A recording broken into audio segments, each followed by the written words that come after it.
Okay, first of all, I would like to introduce my name. I'm Rodney Paderes, BSF 1B student, and my report is all about a case study on Globalization Activity 1, a case study. Complete the following exercise by reading the short passage about the brief history of Coca-Cola Company and fill in the blanks. So, the Coca-Cola Company was founded in the United States.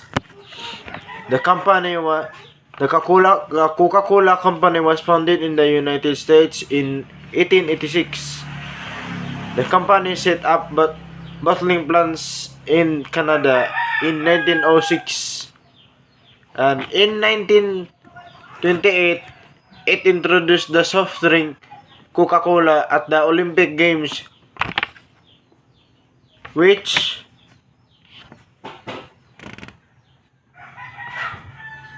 were held in Amsterdam. So sa Amsterdam siya na-held. And in the 1940s, the company began to set up bottling plants in countries around the world.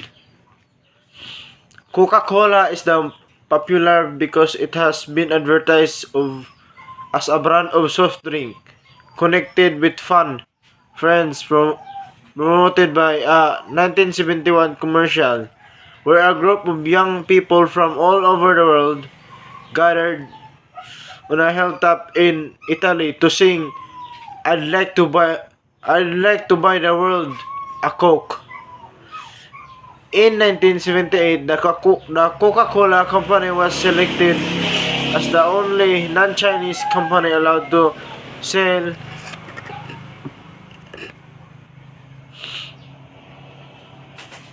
packaged cold drinks in the People's Republic of China.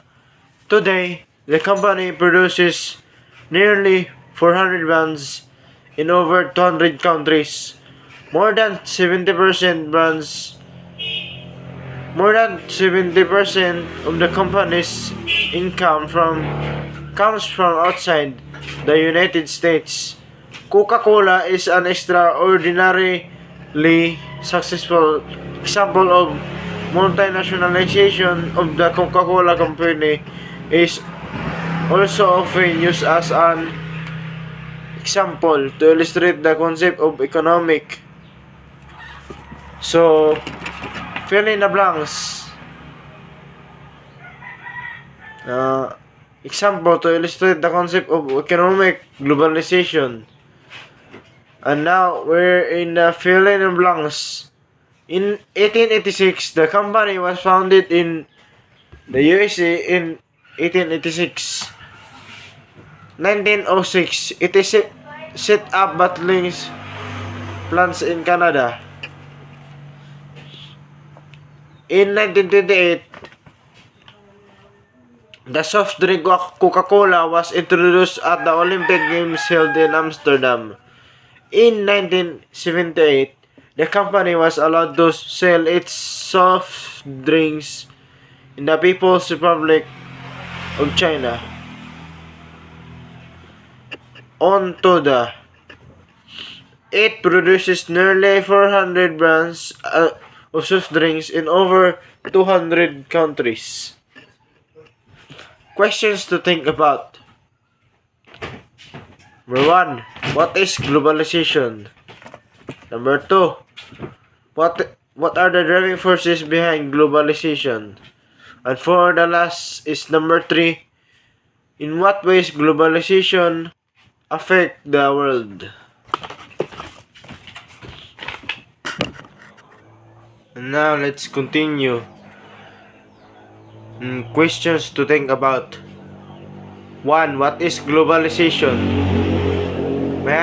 Our answer for globalization is a growth of multinational companies with a global presence in many different economies.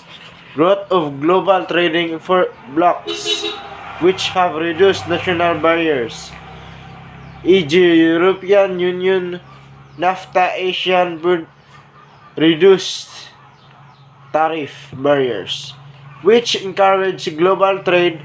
Often this has occurred through the support of the WTO. Also, improved transport making global travel easier. For example, there has been a rapid growth in air travel, enabling greater movement of people and goods across the globe. And improved technology, which makes it easier to communicate and share information around the world. E.g. internet, for example, to work on improvements on this website. I will go to a global online community like elance.com. And lastly, containerization, containerization, containerization. From 1970, there was a rapid adoption of the steel transport container. This reduced the cost of intermodal transport, making trade cheaper and more efficient.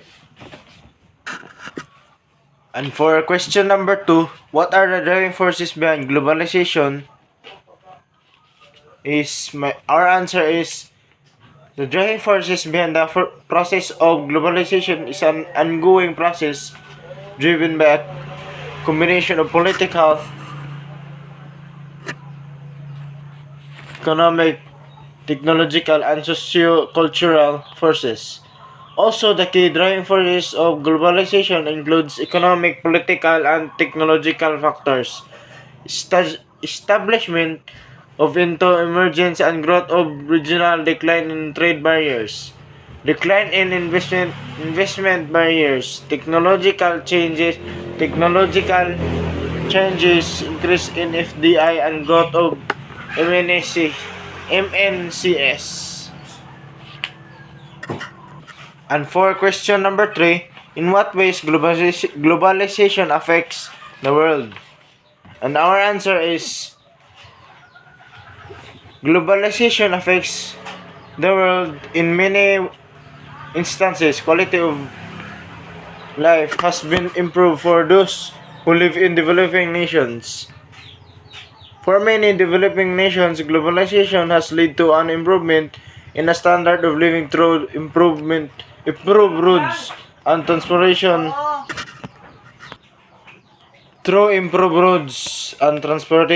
improved healthcare, and improved education due to the global expansion of corporations. And also, here are some major effects of globalization at the same time. Global economic growth and industrial productivity are both the driving force and major consequences of globalization. They have been environmental consequences as they contribute to the depletion of natural resources, deforestation, and the destruction of ecosystems and loss of biodiversity. And that's all. Thank you. Okay, this is lesson 2 in globalization. Activity 2, reading. Globalization.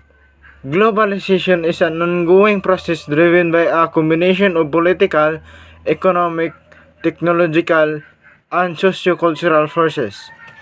The process of globalization since World War II has been driven by the planning of politicians to break down borders, hampering trade so as to increase prosperity and interdependence and to decrease the chance of future war. The process of globalization has been further accelerated by the global expansion of multinational corporations and the worldwide exchange of new developments in science, technology,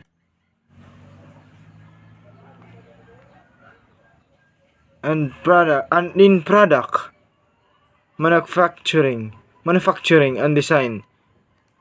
Hence, the term globalization is often used to refer to economic globalization. That is the integration of national economies into the international economy through trade, direct foreign investment capital flows, migration, and the spread of the technology used to refer to cultural globalization because many people believe that globalization is driven by the worldwide export of Western culture through the new mass media, film, radio, television, and recorded music. The development of international transport and telecommunications in another driving force which speeds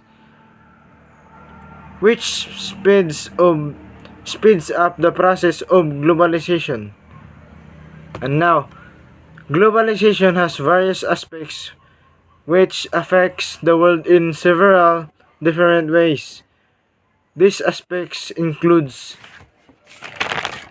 the following: industrial globalization, the development of worldwide production markets and broader access to a range of foreign products for consumers and companies, motivating particularly movement of materials and goods between and within national boundaries.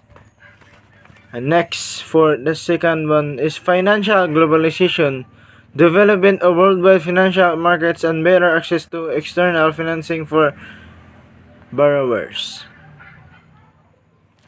And the third one is economic globalization, increase in no establishment of global common markets based on the freedom of exchange and goods and capital.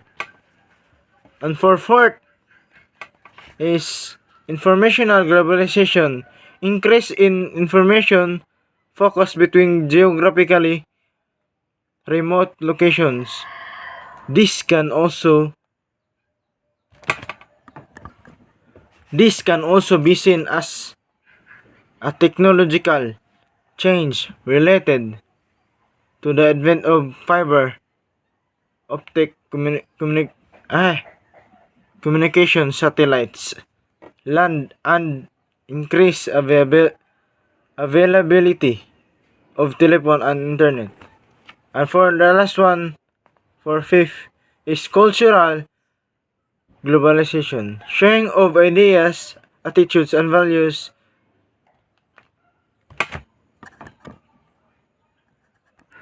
For cultural globalization, sharing of ideas, attitudes, and values across national borders.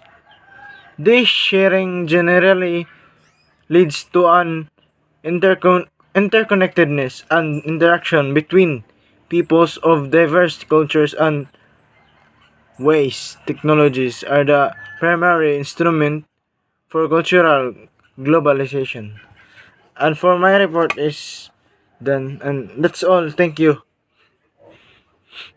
That's all for lesson 2, globalization.